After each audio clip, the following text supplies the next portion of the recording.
안녕하세요. 저는 남편과 3년 전 이혼을 하고 현재 딸 하나를 키우고 있는 여자입니다. 저는 매일은 아니고 가끔 이곳에 들려서 올라온 사연을 듣고는 했는데요. 이런저런 사람들 사는 얘기를 듣다 보니 제 얘기도 이곳에 적어보면 어떨까 싶더라고요. 제 사연 읽고 공감해 주시는 분들이 과연 몇 분이나 계실까 싶지만 그래도 저 나름대로는 남들이 쉽게 접하지 못할 일을 경험했다고 생각하고 있었거든요. 그래서 이렇게 익명의 힘을 빌어서 조심스럽게 사연을 보내보려고 합니다. 저는 이제껏 부유한 집안 형편에 내리막길 없이 늘 잔잔하게 평탄한 삶을 살아왔었어요. 하지만 그런 제 삶이 내리막길, 아니 가파른 절벽길이 생겨날 거라고는 상상조차 못했었어요. 어쩌다 제가 절벽길을 마주하게 됐는지 지금부터 여러분들께 들려드리려고 해요. 저는 지금으로부터 7년 전쯤에 평범한 직장인인 남편을 만나 결혼을 했었어요. 남편 집안은 엄청 부유하지도 그렇다고 가난하지도 않았어요. 흔히 볼 수 있는 되게 평범한 집안이었죠. 반면 저희 집안은 남편과 다르게 뼈대 있는 양반 가문의 부유한 집안이었어요. 아버지는 할아버지께서 남겨주신 회사를 운영하고 계시고 어머니는 전업주부셨어요. 가진 게 많은 분들이라 그런지 어떤 일이 닥쳐도 조급해하지 않고 늘 여유가 넘치셨어요. 평소에도 돈 많다고 유세를 떨지 않는 인자한 분들이셨죠. 제가 어릴 때부터 저희 부모님께서 공부하라는 말 대신 항상 하시던 말씀이 있었어요. 어딜 가든 항상 겸손한 자세를 취하고 돈이 먼저가 아니라 인품이 먼저라면서 누구를 만나든 모든 사람을 평등하게 대하고 예의를 갖추라고 하셨었죠. 저는 그런 가정교육을 받고 자라 지금도 저희 딸에게 이 말을 그대로 하고 있어요. 어른들 말 중에 사위사랑은 장모라는 말이 있잖아요. 저희 집안은 친정 어머니뿐만 아니라 친정 아버지도 남편을 많이 아끼고 좋아했었어요. 친딸인 제가 질투가 날 정도로 하루 종일 정서방 노래를 불렀었거든요. 좋은 게 생기면 저희 남편한테 제일 먼저 주고 가끔은 사고 싶은 거 사라고 돈도 턱턱 주시더라고요. 제가 달라고 할 땐 며칠 동안 옆에 붙어서 징징거려도 안 주더니 남편한테는 어찌나 잘 주던지 누가 보면 남편이 아들인 줄 알겠더라니까요. 그래도 시댁 식구들과 남편이 평상시에 제게 잘해주셨기 때문에 싫진 않았어요.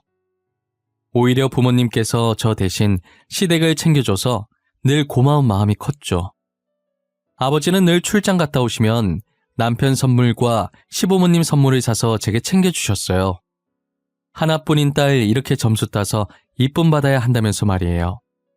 그 덕분인지 저는 시집살이 하나 없이 공주 대접 받으면서 잘 지내고 있었어요. 남편은 항상 제가 일 마치고 집에 오면 수고했다고 팔이며 다리며 열심히 주물러주기 바빴고 시댁 식구들은 가끔 제가 시댁에 놀러가서 뭐라도 거들려고 하면 손 하나 까딱 못하게 하셨죠. 그렇게 행복한 신혼생활을 보낸 지 8개월 만에 제가 임신을 하게 된 거예요. 아이를 천천히 가질 생각이었는데 생각보다 빨리 찾아오는 바람에 저희 둘 다 당황했어요. 하지만 양가 부모님들은 저희와 다르게 경사났다면서 너무 좋아하시더라고요. 저희도 좋은 게 좋다고 이왕 임신한 거 정말 좋은 부모가 되겠다고 마음먹었죠. 제가 첫째가 딸이라는 소리를 듣고 혹시나 시부모님께서 서운해하시면 어쩌나 했는데 딸이면 어떠냐고 아들은 다음에 낳아도 된다면서 오히려 저를 더 걱정하시더라고요. 저를 친딸처럼 생각해 주시는 시부모님을 보고 괜히 눈물이 나서 아이처럼 소리내서 엉엉 울었어요. 그때가 식당이었는데 갑자기 제가 오니까 시부모님이 당황하셔서 어쩔 줄 몰라 하시더라고요. 그날 집 가는 길에 시어머니께서 말씀하시길 아들 못 낳아서 집 가면 구박받을까봐 우는 건 줄 아셨대요. 저는 그렇게 남편과 시댁 식구들의 사랑을 받으며 딸을 낳았어요. 딸이 어찌나 애교가 많은지 저희 집에서 웃음이 끊길 날이 없었어요. 얌전해서 잘 울지도 않고 잘 시간 되면 잘 자고 효녀가 따로 없었죠. 특히나 저희 애가 다른 애들과 다르게 사람을 잘 보고 잘 웃는데 웃는 모습이 얼마나 이쁜지 몰라요. 하루가 다르게 훌쩍 커가는 아이의 모습을 보는 재미에 살았었어요. 저희는 딸아이를 낳은 지 2년 만에 둘째를 임신하게 됐어요. 그런데 임신과 동시에 저희 아버지 사업이 망해서 전 재산을 다 날리게 된 거예요. 아마도 그때부터 시댁 식구의 본색이 드러나기 시작했던 것 같아요. 부자가 망해도 3대는 간다는 말이 있었는데 저희 가족은 어찌 된 게 3대는커녕 3일도 못 갈 만큼 재산이 모조리 다 날라갔더라고요. 그래도 불행 중 다행인 게 친정집만큼은 지켰더라고요. 저희 아버지 사업이 망한 뒤로 죽으라고 하면 죽는 신용이라도 했던 남편이 변하기 시작했어요. 평소에 돈 관리를 제가 하고 있었는데 이제 각자 하자고 하더라고요. 우리 돈 관리 당신이 했었잖아. 이제 각자 하기로 하자. 내 통장 어디 있어? 이번 달부터 내 돈은 내가 관리할게. 갑자기 왜? 언제는 내가 재무팀에 있어서 돈 관리 좀 해달라더니. 당신 혹시 돈 필요해? 돈 필요해서 이러는 거면 필요한 만큼 내가 줄게. 아니, 그건 아니고 남자가 그래도 수중에 돈을 들고 있어야지. 언제 급한 일 생길지 모르잖아. 그리고 아버님 회사 부도나셨다며. 혹시나 해서 말하는데 나 도와줄 돈 없어. 뭐야, 나 돈 빌려달라고 한 적도 없는데 서운하게 꼭 그렇게 말해? 우리 집 일은 우리가 알아서 할 거야. 당신한테 손 벌릴 일 없어. 그럼 됐고, 일단 내 통장 줘. 이번 달부터 내가 관리하겠다는 마음은 변함없어. 제가 아버지 회사 망했다고 남편한테 도와달라고 한 적도 없는데 저렇게 딱 잘라서 말을 하니 제 입장에서는 엄청 서운하더라고요. 솔직히 저희 부모님이 그동안 남편한테 얼마나 잘했는데요. 딸인 저보다 남편을 더 챙겨주고 아껴줬는데 저렇게 말하면 어느 누가 안 서운하겠어요. 저는 남편에게 서운했지만 뭐라 말도 못하고 혼자 속으로 끙끙 앓고 있었어요. 그리고 남편뿐만 아니라 시댁 식구들도 저를 대하는 태도가 냉랭해지더라고요. 손 하나 까딱 못하게 하셨던 시어머니께서 틈만 나면 저를 시댁에 호출해서 이거 해라 저거 해라 사소한 거 하나까지도 시켜먹고 계시더라고요. 임신 초반이라 조심해야 한다고 했지만 두 번째 임신은 괜찮다면서 정말 말도 안 되는 억지를 부리시면서 저를 시켜먹는 거예요. 그리고 저 하나로 모자라 첫째 딸한테도 막대하는 게 보이기 시작하면서 뱃속에 있는 아이도 딸이라고 할까봐 겁나서 일부러 아이 성별도 묻지 않았어요. 시어머니는 또 저를 호출하셔서 친구들 올 거니 빨리 와서 음식을 만들라고 하시더라고요. 하필 제가 첫째랑 다르게 둘째를 가졌을 때 입덧이 심했었어요. 음식을 만드는데 저도 모르게 계속 헛구역질이 나오더라고요. 이게 참으려고 해도 참아지는 게 아니잖아요. 그래도 저 나름대로 한번 참아보겠다고 이를 악물고 있었는데 시어머니께서 잠깐 제가 헛구역질하는 소리를 듣고선 들고 있던 소쿠리를 제 쪽으로 던지시더라고요. 더럽게 음식 만들면서 뭐하는 짓이야? 왜? 아주 토를 해라 토를 해. 지금 내가 음식 좀 만들려고 했다고 시위하는 거야? 어머님 죄송해요. 제가 입덧이 심해서 참아보려고 했는데 참아지지가 않았어요. 진짜 일부러 그런 게 아니거든요. 헛구역질한 음식을 덜어서 어떻게 먹어? 다 갖다 버려! 하여튼간에 잘하는 게 하나도 없어. 저는 결국 했던 음식들을 다 버리고 다시 만들기 시작했어요. 이번엔 제 옆에 와서 음식을 집어 먹으시더니 맛이 이게 뭐냐고 손가락으로 머리를 미시더라고요. 제가 여기서 왜 이러고 있어야 하는지도 모르겠고 왜 이런 대접을 받고 있는지도 모르겠더라고요. 그땐 이게 다 저희 아버지 사업이 망해서 이러는 건 줄 정말 생각지도 못했었어요. 도대체 이게 무슨 영문인지도 모른 채 시댁 식구들한테 무작정 당하기 시작한 거예요. 임신 5개월 정도 됐을 때가 추석이었는데 정말 다시 떠올리고 싶지도 않은 기억이에요. 몸이 좋지 않아서 남편 먼저 보내놓고 저 혼자 뒤늦게 시댁으로 향했었어요. 남편은 시어머니께 말씀을 안 드린 건지 제가 들어가자마자 화를 내시더라고요. 네가 아직까지 부잣집 공주님인 줄 알아? 명절에 시댁에 와서 일을 도와야 할 거 아니야? 멀쩡한 며느리 두고 늙은 시애미가 이걸 다 준비해야겠어?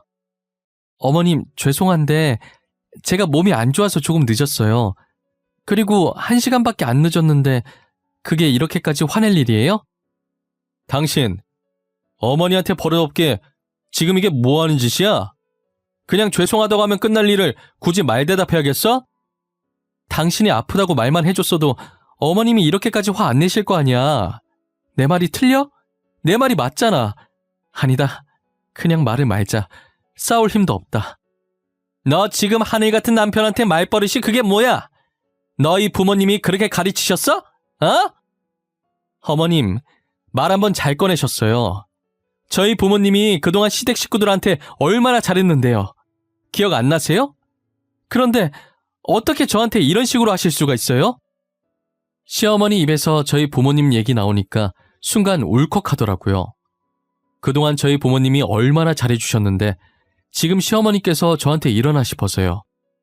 저는 정말 틀린 말 한 거 없다고 생각했는데 어디에 화가 나신 건지 시어머니께서는 제 말이 끝나기가 무섭게 제 뺨을 때리시더라고요. 저는 부어오르는 뺨을 어루만지면서 그대로 시댁을 빠져나와 친구 집으로 갔어요. 발갛게 달아오른 뺨을 보고 괜히 부모님께서 걱정하실까봐 대충 몸이 안 좋아서 못 간다고 말하고 연휴 끝날 때까지 친구 집에서 지냈었어요. 걱정하시는 것보다 시댁 식구들한테 실망하실 게 커서 입이 안 떨어졌어요. 친구는 제 얘기를 듣더니 어떻게 사람들이 그렇게 못됐냐고 당장 이혼하라고 하더라고요. 저도 당장 이혼하고 싶었지만 아이들이 있으니 그게 마음처럼 쉽게 안 되는 거예요. 저만 참으면 다 괜찮을 것 같다는 안일한 생각을 하면서 지냈어요. 어찌저찌 시댁 식구들의 횡포를 견디고 둘째를 출산하게 됐어요. 둘째를 낳고 보니 남편을 쏙 빼닮은 아들이더라고요. 아들 얼굴이 보고 싶지 않을 정도로 남편과 많이 닮았었어요. 그러면 안 됐는데 산후조리원에서 입원하는 동안 한 번도 아들 얼굴을 보지 않았어요. 시어머니께서는 손자라고 아주 좋아 죽더라고요. 집으로 아들을 데리고 돌아왔을 때 저희 딸이 동생 보려고 다가가면 시어머니께서 못 보게 막더라고요. 더러운 손으로 만지는 거 아니라는 둥, 애 얼굴 닳는다는 둥, 이상한 말을 하면서 딸에게 화내시더라고요. 저는 그대로 딸을 안아들고 친정집으로 도망을 왔었어요. 연락도 없이 갑자기 저 혼자 딸아이를 안고 오니 친정 부모님께서는 당연히 놀라셨죠. 그간 시댁에 있었던 일을 전부 친정 부모님께 말씀드렸어요. 당장이라도 이혼하라고, 그동안 자신들이 어떻게 했는데 은혜를 이따위로 갚냐고 난리셨어요. 애들을 봐서라도 참고 지내려고 했는데 도저히 안 되겠는 거예요. 애들 지키려고 계속 거기 있었다간 제가 먼저 죽을 것 같더라고요. 저는 이혼 서류만 우편으로 보내주고 남편을 만나지 않았어요. 그랬더니 남편이 시어머니와 함께 저희 집을 찾아왔더라고요.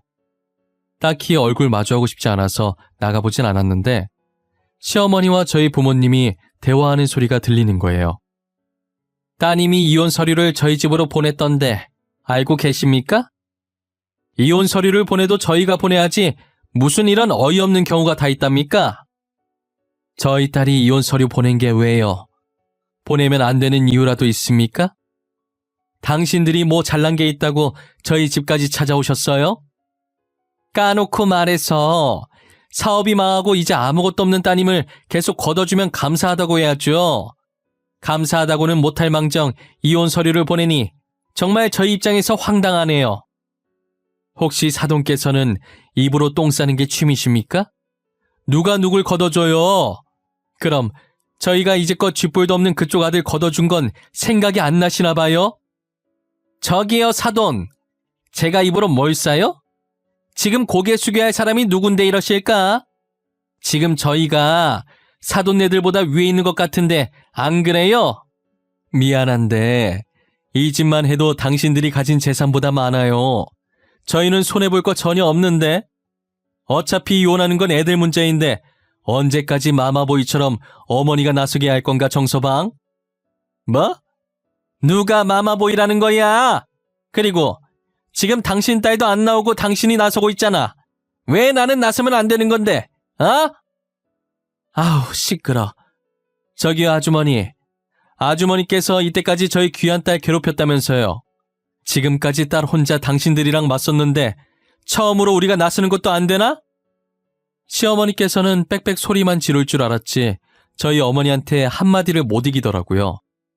어휘력이 딸리니 아무 말도 못하고 씩씩거리기만 하시다가 자기 성질에 못 이겨 당장 이혼시키겠다고 하면서 남편을 데리고 나가는 거예요. 그러더니 나중에 다시 어머니한테 연락해서 손녀는 데리고 가든가 말든가 알아서 하고 손자는 자기 핏줄이라면서 절대 못 준다고 했다더라고요. 누가 들으면 제가 딸을 어디서 주워온 줄 알겠더라니까요. 아들이 남편이랑 너무 쏙 빼닮아서 어차피 데려오고 싶은 마음도 없었어요. 그렇게 저희는 합의 이혼을 했고 혼인 파탄의 책임이 시댁에게 조금 더 있다고 판정이 나서 저는 위자료를 조금 챙기고 완전히 헤어졌어요. 혼자서 딸아이를 키우게 됐지만 어릴 때부터 워낙 순했기 때문에 크게 어려움은 없었어요. 저희 부모님 말도 얼마나 잘 듣던지 이쁨 받으면서 잘 자라고 있었죠. 그리고 아버지께서는 어떻게든 집안을 다시 살려보겠다고 아등바등거리셨어요. 평생 회사에 앉아만 계시다가 난생 처음 몸쓰는 막노동을 해보셨어요. 역시 나이도 있으시고 고된 일을 처음 해보시니 하루 만에 알아놓으셨더라고요. 어머니도 식당 일을 하셨지만 좀처럼 집안이 일어날 기미가 안 보였어요. 끝까지 친정집을 지켜보려고 했는데 결국 그 집을 팔고 이사를 가기로 결정했어요. 그런데 어차피 집이 크니까 파는 것보단 그 집을 다른 사람한테 월세나 전세를 주고 그 돈으로 두 분이서 살만한 원룸이나 투룸을 구하는 게 낫겠다는 생각이 드는 거예요. 제가 계산을 해보니 그렇게 해도 돈이 남았었거든요.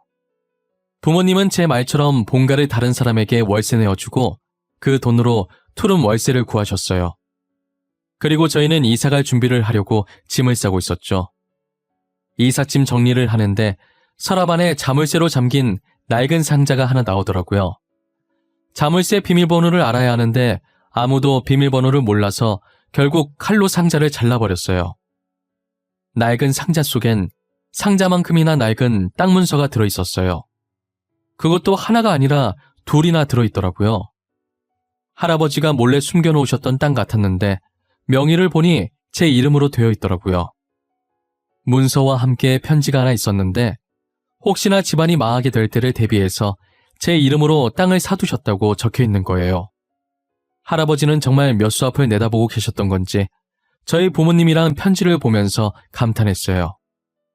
현재 그 땅 시세가 얼마나 될까 궁금해서 알아보니 현재 하늘을 찌르고 있더라고요. 제가 곰곰이 생각해보니 요즘 들어서 자꾸 저한테 땅 팔라는 전화와 문자가 왔었는데 저는 당시에는 단순하게 신종 보이스피싱인 줄만 알았었어요. 아버지 사업하고 있을 때 연락 왔으면 아버지가 가지고 있는 땅 때문에 이러나 라고 생각했을 텐데 현재 사업 말아먹어서 다 잃었는데 무슨 땅을 말하나 싶었거든요. 그런데 그 사람들이 말한 땅이 바로 이 땅들이었던 거예요. 이 땅들도 알고 보니 최근에 갑자기 시세가 올랐다고 하더라고요. 말 그대로 저희 집안은 지혜로우신 할아버지 덕분에 다시 돈방석에 앉게 된 거죠. 저는 부모님을 모시고 땅 문서에 적힌 주소를 찾아가 보기로 했어요. 도착해보니 삐까뻔쩍한 번화가 사이에 폐건물이 하나 덩그러니 있더라고요. 저희도 지나가다 한 번씩 본 적이 있는 건물이었어요. 도대체 저기는 나중에 뭘 하려고 저렇게 해놨나 했었는데 그게 제 건물이었던 거죠. 저는 폐건물을 보다가 가방에서 통장을 꺼내 그동안 일하면서 모았던 돈이라고 아버지께 주면서 그동안 키워줘서 감사하다고 건물 리모델링해서 이제 임대료 받아 먹으면서 편하게 지내라고 했어요. 아버지는 떨리는 손으로 제 통장을 받으시더니 통장에 얼굴을 묻고 우시더라고요.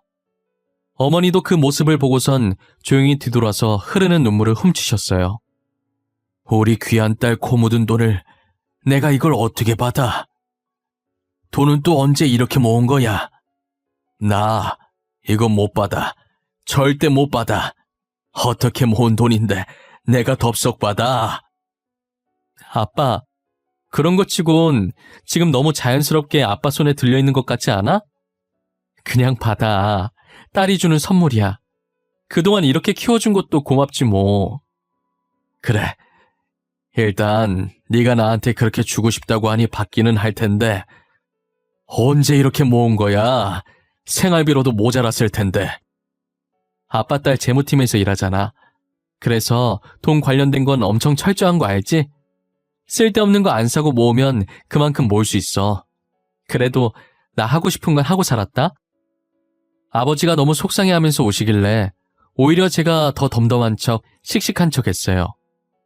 사실 하고 싶은 거나 사고 싶은 게 있어도 참고 최대한 아끼고 아껴서 모은 돈이었거든요. 언젠간 부모님께 선물로 드리고 싶어서 따로 모아왔던 돈이었어요. 이렇게 쓰일 줄은 몰랐는데 그래도 기분이 정말 좋더라고요. 아버지는 투룸으로 이사 가려던 것도 취소하고 다시 본가로 돌아가 제가 준 돈으로 건물을 다 뜯어 고치고 임대료를 받으면서 지내고 있었어요. 딸이 선물해준 건물이라면서 어찌나 애지중지 여기시던지 제가 용역업체를 쓰라고 해도 본인들이 직접 청소하겠다고 고집을 피우더라고요. 아무리 말해도 안 들으셔서 결국 저도 두 손 두 발 다 들었어요. 그러다 예기치 못한 장소에서 평생 마주치고 싶지 않았던 사람들을 마주하게 됐는데요.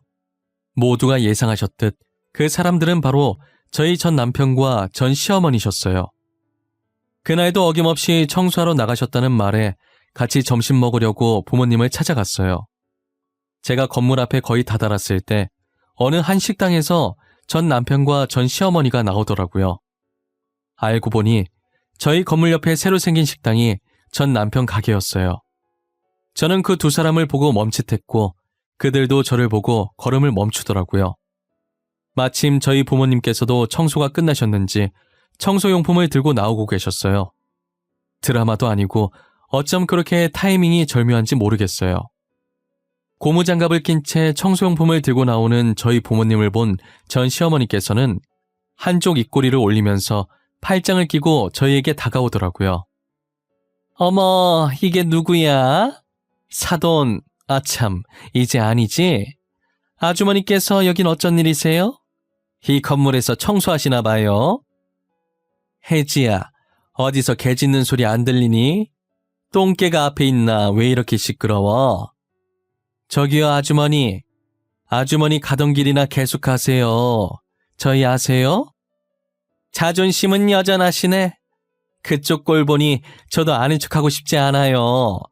부잣집 사모님께서 어쩌다 남의 건물 청소나 하고 계실까? 내가 건물 청소를 하든 뭘 하든 뭔 상관이시래? 그쪽은 엄청 대단한 일 하고 있나 봐요. 저희가 이번에 식당 하나 차렸거든요. 옆에 있는 저 식당인데 언제 한번 드시러 오시던가. 아 맞다. 저희 가게 메뉴가 좀 비싼데 드시러 오실 수 있을지 모르겠네. 전 시어머니의 막대먹은 성격은 예나 지금이나 여전하시더라고요. 어머니도 만만치 않게 전 시어머니의 말에 한마디도 지지 않으시고요. 저희 가족에 대한 비아냥거림으로 전 시어머니의 입은 쉬질 않으셨어요. 언제까지 하려나 볼참이었는데 저희 건물에서 일하시던 분이 나오시는 순간 전 시어머니의 입에서 더 이상 소리가 새어나오지 않았어요. 사장님들, 오늘도 청소하러 오신 거예요? 진짜 대단하세요. 돈이 그렇게 많으신데 업체 한번 안 쓰시고 매번 이렇게 직접 청소하기 힘들지 않으세요? 에이, 아니에요. 제 건물 제가 청소하는데 뭐가 힘들어요? 안 그래도 저희 딸이 업체 쓰라고 난리더라고요. 생각 안 해본 건 아닌데 저희가 하는 게 마음 편해요. 두 분 다 대단하신 것 같아요. 아, 커피 한 잔씩 드릴까요? 저희가 이번에 신메뉴 개발했거든요. 여기서 일한 지도 1년이 지났는데 이제껏 임대료 한 번을 안 올리시고 정말 너무 감사해요. 아니에요. 지금같이 경기도 안 좋을 때 임대료까지 올리면 자영업자는 뭐 해먹고 살아요. 있는 사람이 좀 도와주고 하는 거죠. 신메뉴 맛이 어떨지 궁금한데 한 잔 마셔볼까요? 저희 어머니와 세입자의 대화를 듣던 전 시어머니와 남편은 가만히 서서 눈만 굴리고 있더라고요. 그러다 저희 부모님은 세입자를 따라 신메뉴 맛보러 카페 안으로 들어가셨고 곧이어 저도 뒤따라 들어가려는데 전 시어머니께서 제 손목을 붙잡으시는 거예요. 전 시어머니의 표정을 보니 제게 묻고 싶은 말들이 너무 많아 보이시더라고요. 저는 그 손을 뿌리치고 아까 전 시어머니가 저희 부모님께 그랬듯 똑같이 팔짱을 끼고 무슨 할 말이라도 있냐는 표정으로 쳐다봤어요. 제가 할 말 있으면 빨리 하라고 하니 저게 다 무슨 말이냐고 물어보는 거예요. 저는 아무렇지 않게 방금 들은 그대로라고 저 건물 저희 부모님 건물이라고 말했죠. 어떻게 된 일이냐고 물어보시길래 제가 꼭 대답을 해야 되냐고 말하고 카페로 들어왔어요. 카페 안으로 들어와 전 시어머니와 전 남편을 몰래 지켜보니 뻥진 표정으로 서 있다가 자신의 머리를 주먹으로 치더니 주랭랑 치시더라고요. 번데기 앞에서 주름 잡은 꼴이니 아까까지 자신들이 했던 행동이 얼마나 쪽팔리겠어요. 저는 그동안 당한 수모들에 대해 한 방 먹인 기분이 들어서 좋더라고요. 그런데 이게 제 발목을 잡기 시작할 줄은 꿈에도 몰랐어요. 전 시어머니와 전 남편은 저희가 다시 부자가 됐다는 것을 알고 들러붙기 시작했죠. 저희가 마주쳤던 그날 이후로 부모님 건물 앞을 기웃거리시면서 친한 척을 하셨나 봐요. 사돈으로 함께했던 시간들을 생각해보라고 하는 말에 어머니가 기가 찼다고 하시더라고요. 전 시어머니뿐만 아니라 전 남편도 제 회사까지 찾아와서 다시 잘해보자고 하고 난리도 아니었죠. 결국 거머리 같은 시댁 식구들을 피해 부모님은 용역업체에다가 건물 청소를 맡겼고 저는 오랫동안 다니던 회사를 그만두고 다른 회사로 이직을 하게 되었어요. 이제 마주칠 일 없을 거라 생각했는데 저희가 이사를 가지 않았으니 시댁 식구들은 친정까지 와서 들러붙기 시작하더라고요. 어머니는 그럴 때마다 주방에서 소금을 들고 나와 대문 앞에 있는 그들에게 뿌렸어요. 그 정도 했으면 자존심 상하고 지칠 만도 한데 매일같이 찾아오더라고요. 저희는 참다 못해 그 집을 다시 다른 사람에게 세를 주고 이사를 갔어요. 이사를 간 후로는 시댁 식구들을 마주치지 않게 됐고 진작에 이사를 갈 걸 그랬나 싶었어요. 그로부터 반년 뒤에 시댁 식구들의 소식은 뉴스를 통해 알 수 있었죠. 시댁이 운영하던 식당에서 일하던 한 알바생의 고발로 반찬 재사용 논란이 생긴 건데요. 알바생이 찍어놓은 증거 영상을 보니 빼도 박도 못하겠더라고요. 저희 가족은 뉴스를 보며 혀를 찾고 망신살도 이런 망신살이 없었어요. 제 딸도 뉴스를 보면서 그동안 우리한테 했던 짓 때문에 벌 받는 거라고 한마디 거들었어요. 그동안 아빠 없는 자식으로 만들어서 미안했는데 딸도 시댁에 대한 마음이 저와 같았더라고요. 저렇게 뉴스까지 났는데 식당은 잘 될 리 없었고 손님이 완전히 끊겨버리자 식당 문을 닫게 됐어요. 막상 저런 상황이 오니 통쾌하기보다 제 딸아이의 아빠라서 그런지 불쌍하다는 생각이 들었어요. 그러다 저와 딸에게 한 행동을 곱씹으며 상처 준 만큼 돌려받는 것뿐이라고 독하게 마음먹었죠. 지금 저희 가족은 예전보다도 더 잘 지내고 있어요. 딸도 이제 유치원을 다니면서 아빠 없이도 씩씩하게 잘 커주고 있고요. 저와 저희 부모님도 아빠의 빈자리를 못 느끼게 해주려고 노력하고 있어요. 딸이 남편보다 저를 닮았는지 어린 게 똑 부러져서 벌써부터 말을 되게 잘하더라고요. 저는 요즘 딸아이 하나만 바라보면서 열심히 이 각박한 세상을 잘 버티고 있어요. 딸아이를 안 낳았으면, 아니, 딸아이를 안 데리고 왔으면 어쩔 뻔했나 싶어요. 혼자 살겠다고 도망쳐 나왔으면 분명 이렇게 행복하게 살지 못했을 거예요. 저는 딸아이가 지금처럼 저희와 추억 많이 쌓으면서 행복하고 씩씩하게만 자라주었으면 좋겠어요. 공부 못해도 되니까 오래오래 제 옆에 있으면서 건강만 했으면 하는 바람입니다. 여러분들도 실패했다고 바로 좌절하지 마세요.